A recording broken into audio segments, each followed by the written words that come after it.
Here now to assess the ongoing war in Israel and the latest developments in the 2024 presidential race is Florida Governor, my governor, by the way, and 2024 presidential candidate Ron DeSantis. Governor, really good to have you. We'll get to what you're doing in Boston right now in a minute. I just wanted to go through some of the latest, what's going on in the Middle East. It's so pressing.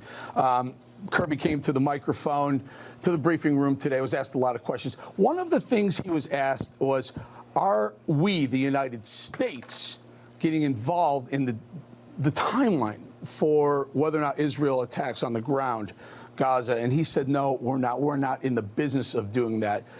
Do you think we are, sir? Do you think this whole holdup has to do with Biden?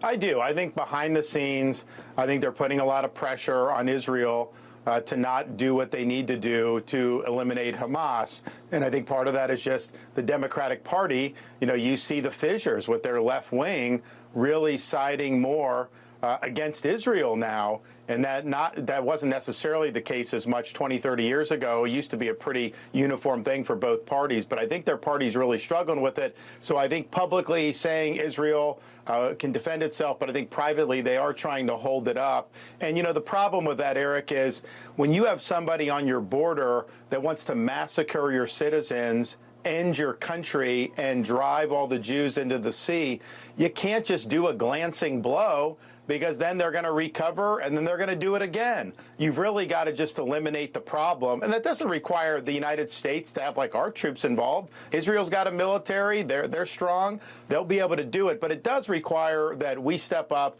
and in both word and deed support their right to defend themselves, because this isn't just some random skirmish. I mean, they're fighting for their existence against people that would like to see a second Holocaust.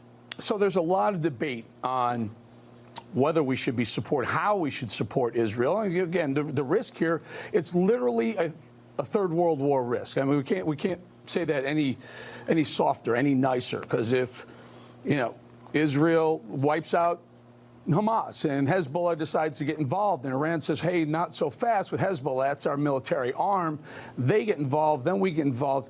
You know, World War I started much the same way. The question is, how much do we support? Now, we have two situations. We have the Ukrainian war going on with Russia, and we have this one going on. It's not a zero. You can't say we can just give them both ample amounts of weaponry and military aid and money. But Mitch McConnell says we should, and we shouldn't separate the two. Listen. There's resistance among some Republicans, including here in the Senate, about bundling things together. Is it possible to pass Ukraine aid if it's not tied to Israel? I just think that's a mistake. I mean, I know there are some Republicans in the Senate and maybe more in the House that think Ukraine is somehow different. I view it as all interconnected. So what about you? Are they the same? Are they interconnected? And do we owe both Ukraine the same amount of support as Israel and vice versa? Well, they are different. They should be treated separately. It should not be bundled together. And you raised a good point, Eric, which I think those guys in D.C. don't talk about enough. We have scarce resources. There's only so much that we can do with our defense industrial base being the way it is. We've already taken ammo from stockpiles in Israel and diverted it to Ukraine in the past. Now they're looking to see where they go for other stockpiles. And it's not just those two theaters, of course, because the largest threat that we face as Americans is from the Chinese Communist Party. And clearly Biden has not done what is necessary to fortify our defenses in the Indo-Pacific. He's not doing what's necessary to deter China from seeking its ambitions to dominate the Pacific. So you have all these things that need to be considered. I think for Israel, it's important to point out that in perspective, the federal government has given $120, $130 billion to Ukraine in the last 2 years. The United States has given Israel, for its 75-year history, about $158 billion.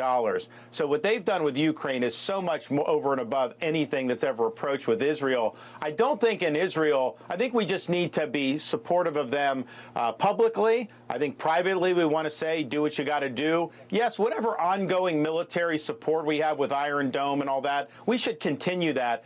But I don't think it's going to be a situation where America is going to need to take a lead in that. I don't think we should. I don't think it's our war. I do think it's Israel's war.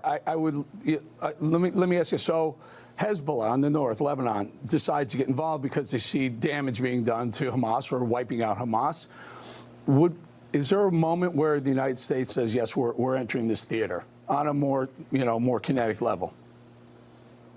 Look, I think Israel, they're capable of handling Hezbollah as well. I mean, Hezbollah, they do pack some firepower, but I think this is something that Israel, they got a massive military. They've called up all their reserves. I think they would be able to handle it. So we would support them in that if it needed to be.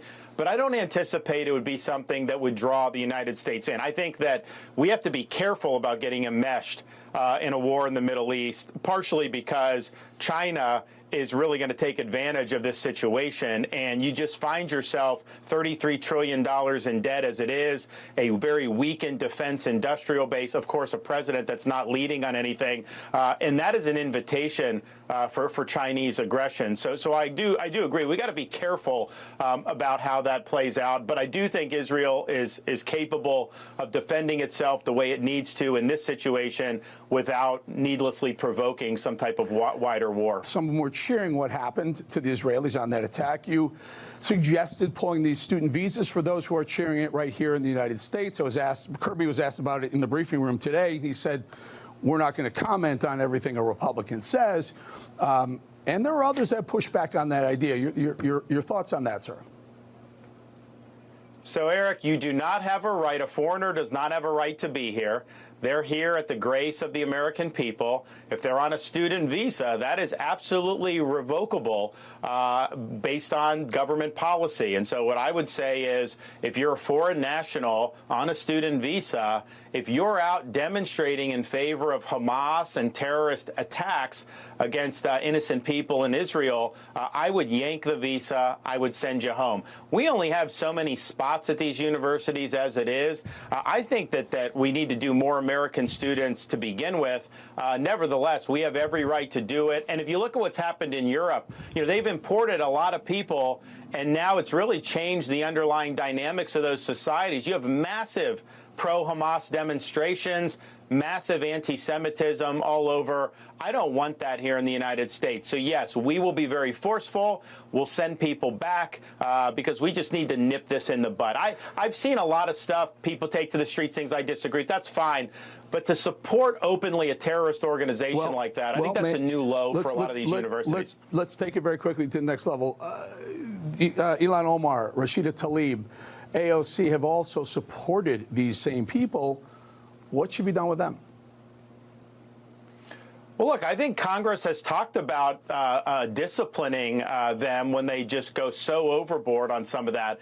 But I also think it's a lot easier analysis with like a student visa for a foreigner because they clearly don't necessarily have a right to be here. Those members of Congress are U.S. citizens, and so it takes on, I think, a different analysis, and you're probably more limited in what you can do. But I will say this, the fact that the Democratic Party is generating leaders like Tlaib and Omar and AOC, that shows you where this country is headed if they're able to continue to expand their power. It's a very radical, very hostile to core American values. And yes, there is a lot of anti-Jewish and anti-Israel sentiment on the left wing of the Democratic Party. Now, Governor, you're in Boston. I wanted to ask you about that. You and I have a baseball background. You went to Fenway today. Tell us a little bit why you were there and what you found. Well, so my wife and I are up here with our 5-year-old son, Mason, who's a big baseball guy, and we took him to the field. We did a tour. He got to go up on the green monster. He got to run the bases. He got to go out and inside the monster where they do the scoreboard, and I tried to explain to him how it's one of the most famous parks in baseball. He got excited, and I think he had a really good time. But, Eric, anyone that appreciates baseball, and I know you do, there's certain venues that are really, really special. And Fenway Park is one of those. I remember the first time I went many years ago, and it's definitely something you'll always remember. And the Ivy Wall in Wrigley Field also, and I was there before they had lights for night games. Big deal, no question. That's special. Governor, thank you for your time. Appreciate your time. Everyone, Governor Ron DeSantis, thank you. Thank you.